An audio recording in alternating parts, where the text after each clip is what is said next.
కేటీఆర్కు పద్మశాలి సమాజానికి సంబంధం ఏంటిది? నమస్తే, నేను మీ వాసా లక్ష్మణ. సిరిసిల్ల పద్మశాలి సోదరులారా, ఒక పద్మశాలి బిడ్డగా ఆలోచించండి.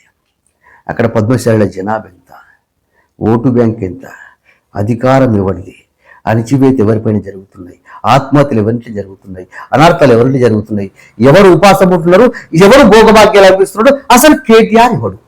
Who is the KTR? కేటీఆర్కు పద్మశాలి సమాజానికి సంబంధం ఏంటి? ఒక్కసారి ప్రతి పద్మశాలి బిడ్డ మీ పార్టీ జెండాలు పక్కన పెట్టి ఒక పద్మశాలి బిడ్డగా ఆలోచించండి. గుండెల మీద చేతి పెట్టుకొని ఒక్కసారి ఆలోచించండి మిత్రులారా. అరే, ఇప్పుడు ఆయన మంత్రి ఉన్నప్పుడు ఎప్పుడన్నా నేత కార్మికులు పట్టించుకున్నాడా? ఆపసంపదలు వచ్చిండా? రాలేదే. మీకు తెలియదా? కొండలక్ష్మి బాబుజీ గారి విగ్రహం పెట్టుకుంటా అంటే 5 ఏళ్ళు పోసపోసుకున్నాడు, విగ్రహం పెట్టుకోకుండా పోలీసులతో కొట్టిపించినోడు ఎట్లా పద్మశాలి సమాజాన్ని అభివృద్ధి చేస్తారని మీరు అనుకున్నారు? ఇక్కడ ఒక మాట మీకు స్పష్టంగా చెప్తున్నాం మిత్రులారా, మీకు గతంలో కూడా చెప్పండి.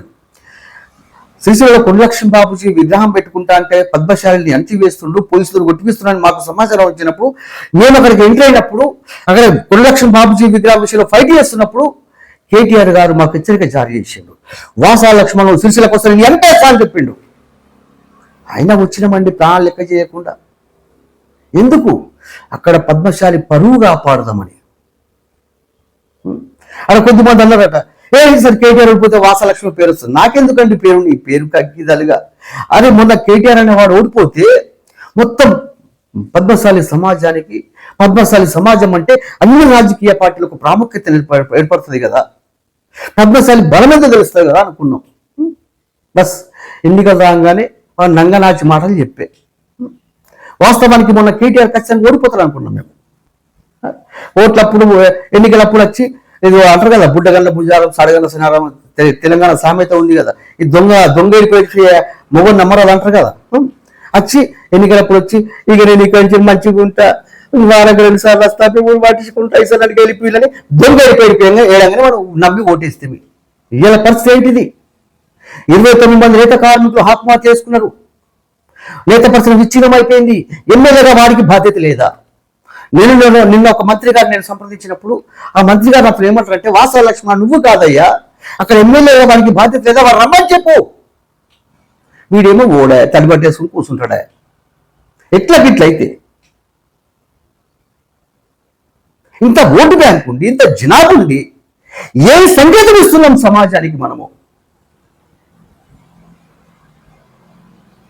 మీకు అక్కడ కొండలక్ష్మి బాబుజీ విగ్రహాన్ని చూసినప్పుడు మీకు ఆలోచన రాకపోయిందా మీకు? అరే, కొండలక్ష్మి బాబుజీ గారి విగ్రహం పెట్టుకోకుండా అంచువేసిన ఒక దొంగ, ఒక లత్కోరు వాడు, ఒక బోహం వాడు పద్మశాలి సమాజాన్ని ఏ విధంగా అభివృద్ధి చేస్తారని మీరు అనుకున్నారు? మీరు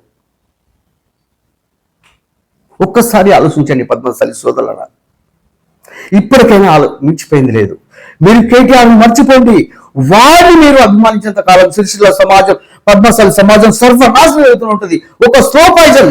కేటీఆర్ అనే వాడు ఒక స్లో పాయిజన్, ఒక లంగా లత్కోరగాడు, తుపాకి రాముడు, ఒక డ్రామా ఆర్టిస్ట్ వాడు, ఒక పద్మశాలి బిడ్డగా అయిపోతున్నాడు. నేను బాధ కలుగుతుంటుంది మాకు, ఎందుకంటే పద్మశాలి సమాజం కోసం కొట్లాడే వాళ్ళం కాబట్టి బాధ కలుగుతుంటుంది మాకు. కేటీఆర్ ఇవ్వడండి. కేటీఆర్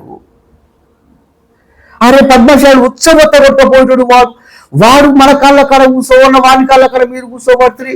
పద్మశాలి సోదరులారా, ఇక్కడ పద్మశాలి బిడ్డగా ఆలోచించండి. కేటీఆర్ అనే వాడిని బహిష్కరించండి మీరు.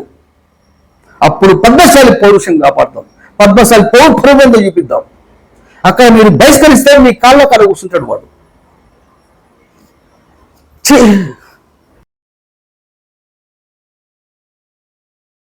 సిరిసిల్ల విషయం తీసుకుంటే మిత్రులారా, సిరిసిల్ల పద్మశాలి సమాజం 100% బానిసత్వంలో ఉన్నదండి. ఇవాళ సిరిసిల్ల వైపు దేశం మొత్తం చూస్తున్నది.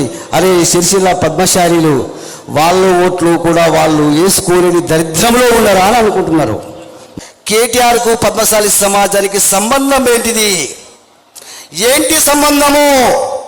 అందరూ ఆలోచించండి. ఓటు మనది, ఈ సిరిసిల్ల మనది. ఎవడో వచ్చి పరిపాలన చేస్తూ మన మీద పెత్తనం చెలాయిస్తుంటే మనమేమన్నా చేతగాని దద్దాలమామా? పౌరుషం లేదా మనకు? ఎంతకాలం బానిసలుగా బతుకుతాం? ఇలా చాలా మంది అంటారు కేటీఆర్ వచ్చిన తర్వాత సిరిసిల్ల అభివృద్ధి చెందినట్టు. నేను మాత్రం అభివృద్ధి చెందినడం లేదు, సర్వనాశనం అవుతున్నది. ఇది వాస్తవం చెబుతున్నా. కేటీఆర్ అనేవాడు ఒక బాహుబలి సినిమాను చూపిస్తున్నాడు, ఒక గ్రాఫిక్స్ మాయాజాలను చూపిస్తే మనల్ని మాయమాటలు చెప్పి మోసం చేస్తున్నాడు. మనం ఇంకా మోసపోతూనే ఉందామా?